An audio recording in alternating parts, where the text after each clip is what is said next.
Hey, hi, how's it going, audience? Tonight I'm going to be running through another Speedpaint, both for the sake of practicing my craft and putting up more content on the channel. This time around, the subject of the Speedpaint will be threefold. These OCs are called the Alabastar brothers, a trio of characters I've had for quite some time. Like, the first moment they were conceived was nearly 2 decades ago now. Of the three, the first I'm covering is the eldest, and the first to appear within their story, Joseph Alabastar. While Joseph isn't the first Alabastar brother I came up with, he functions as the leader of the group that dragged them all together to begin with. The trio are adoptive, and that much should be apparent based on how different they look. They function more as blood brothers than anything, as the found family aspect only really makes itself known between two of them. Joseph himself is a dragonkin with some giant blood mixed in, making him a stocky beast of a man. Dense muscle gets stacked with gilded armor consisting of gold plating and an unseen layering of chrysoberyl. In Eartha, the world that these three hail from, gemstones like chrysoberyl serve as the matrices or concentrated forms of various types of magic. These forms of magic are called essences, and they serve as a periodic table for both physical and conceptual things. By taking the base 6 essences, one can make compounds and compounds of compounds to produce everything else. Chrysoberyl is the essence matrix of light, created when the essence of order and fire compound into one. Gold serves as a great conductor for essences in general, so having an armor composed of it with chrysoberyl veins sewn throughout allows Joseph to freely manipulate the essence of light without inhibition. Normally, someone's manipulation of an essence would not be impacted by the presence of armor. However, Joseph's method of manipulation is warped greatly and tied directly to the composition of his body. As a dragonkin, there is a rare genetic deviation called castrum that remains dormant unless passed down to a male dragonkin. When this happens, the resulting offspring is born without a reproductive or waste production system within the body. They become nutritionally reliant on the absorption of their essence. While they can still eat, everything that goes in gets burnt down to an ash, which is sweated through the skin. The powder that comes from their skin and scales are concentrations of their associated essence. Consuming food can be done for supplementary reasons, or to modify the taste of whatever essence they are consuming to make it more palatable. Bearing all this in mind, Joseph harnesses the essence of light through a process of absorption not too dissimilar to photosynthesis. He uses the essence for nourishment or to bolster his energy reserves and musculature in times of stress. He even manipulates it through conventional means, by producing beams of light that singe and bleach the target. This has turned him into an arcane juggernaut, capable of hunting down and dispatching most threats that are scorned by the light. The tapestries of Joseph's armor are meant to be shades of purple, complementing the golden yellow of his armor. Purple is a color often associated with regalia and arcane practices coming together in his apparel. Joseph was born into magic, just as he was born into a family of great wealth and prosperity. His mother is the matriarch of the Alabastar smithing company, and his father is but a cobbler. The two work together to bring Joseph into the world and ready him for his personal passion, heroics. Joseph's goal throughout his life has been to utilize his wealth and talent to bring good to the people around him. He wants to leave this world better than he found it, even if that takes buckets of his own blood, sweat, and tears. Unfortunately, Joseph is very inept when it comes to social situations and has a habit of underestimating what others are capable of. Because of his own prodigious size and strength, he often equates that same level of power to the people around him, which frequently leads to him allowing non-combatants onto the battlefield. This bad habit has resulted in him being court-martialed from his place as a knight, but he continues working as a hero via the Adventurers Guild. The arsenal he uses for these heroics consists of light essence bombs he fastens out of silver canisters and a mixture of gunpowder with his sweated ash. His toolkit also harbors a pair of longswords named the Blade of Imprisonment and the Blade of War. The Blade of Imprisonment is embossed with a mythical gemstone called Shacklix, which has given it the ability to lock itself and the target's position to prevent escape. The Blade of War is embossed with another mythical gem called Bloodflake Obsidian, which causes the edge of the blade to whir with a vicious arcane energy, like an ethereal chainsaw. Both of them used together invoke a helplessness in the target, before rending them into a cloud of gibbs and crimson mist. Joseph's tools are an expression of his brutal administration of what he believes as justice. His foolishness can sometimes lead to catastrophic missteps, but despite this, his heart remains in the right place.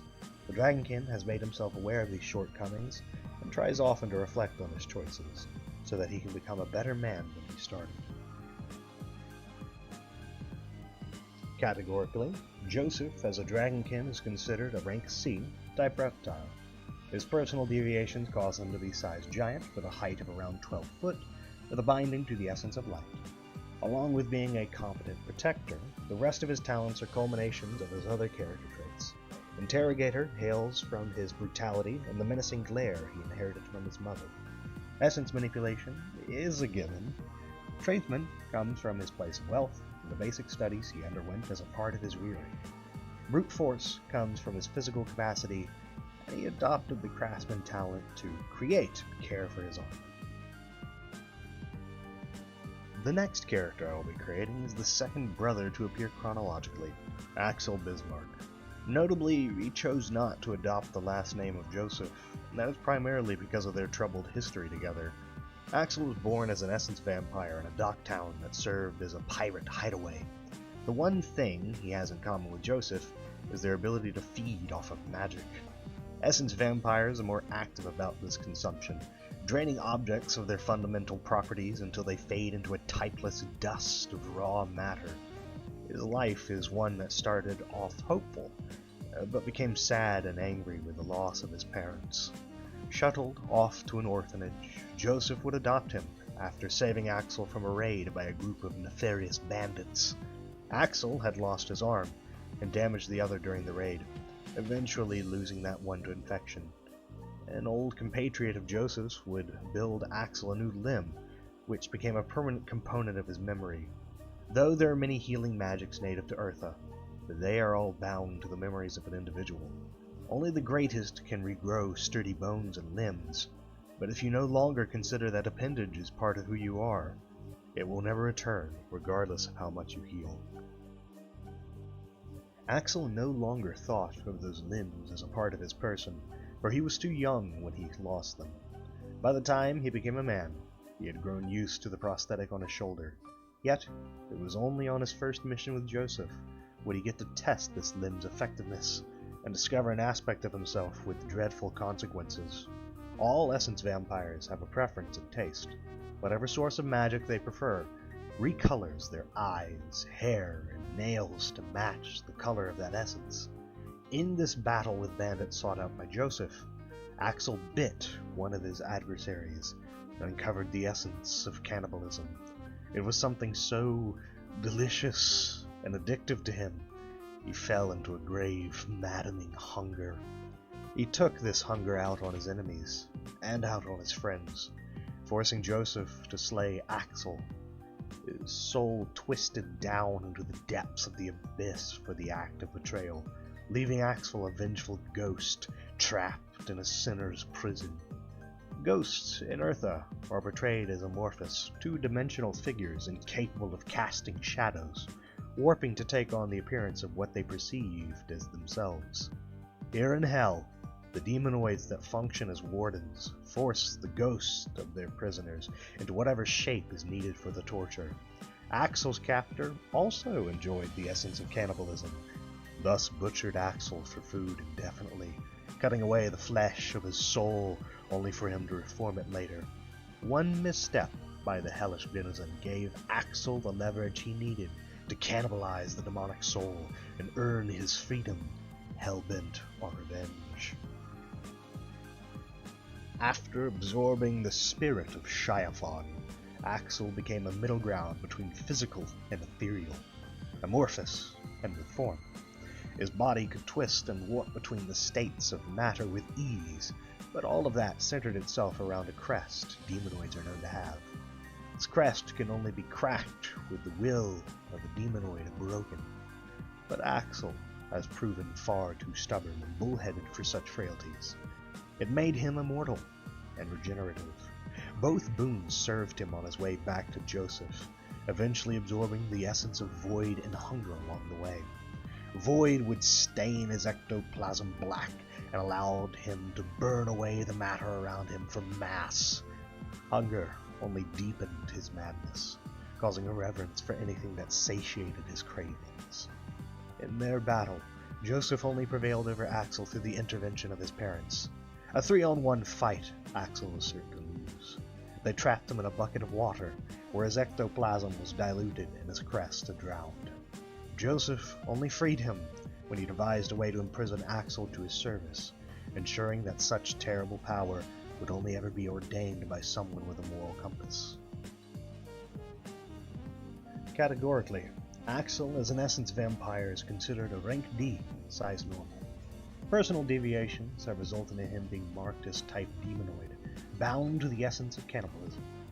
His talents are few, but powerful. Brute force to break bones and cause havoc. Chef is a cruel tool used in his cannibalistic efforts. Essence manipulation to bend and twist his body in unholy fashions. And disturbance to weaken the resolve of his prey.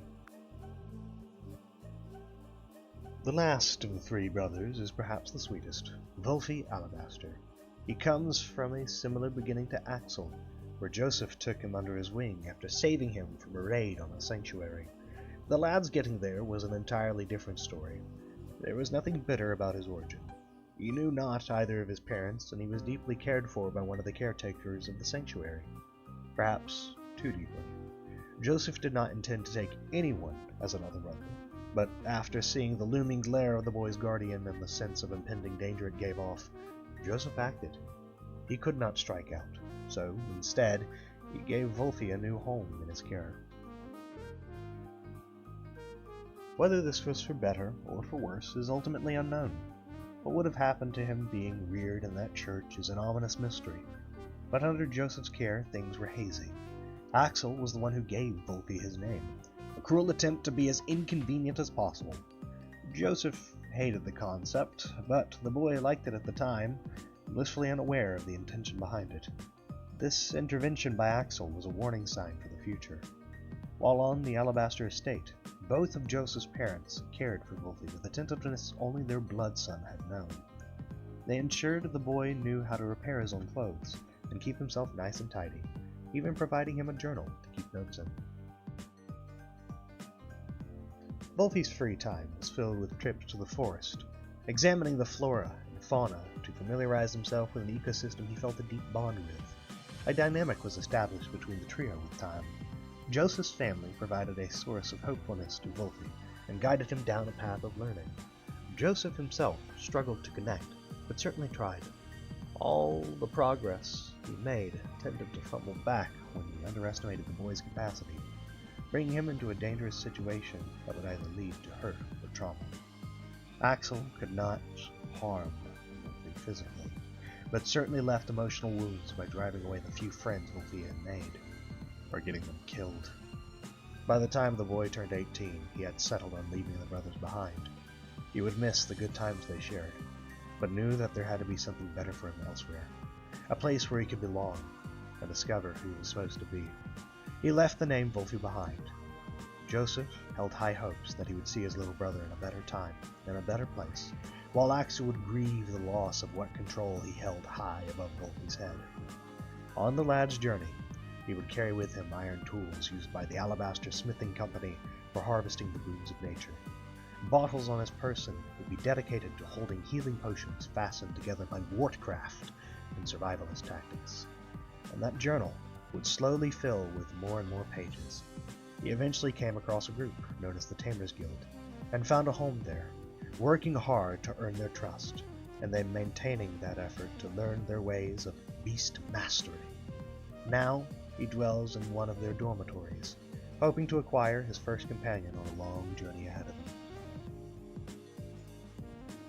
Categorically, his race is completely unknown. The essence of data unveils its true potential. Rank X, type Sism, size small, bound to chimeric essence. Being so fresh to the world, he has only developed a couple of talents thus far. Rabble-rouser to bolster his compatriots, farmer to cultivate the scavenged plants he locates. Tracker, to locate the plants and creatures he desires more easily. Chef, to bring all these ingredients together with delightful taste. And Bard, simply as a source of entertainment and enrichment.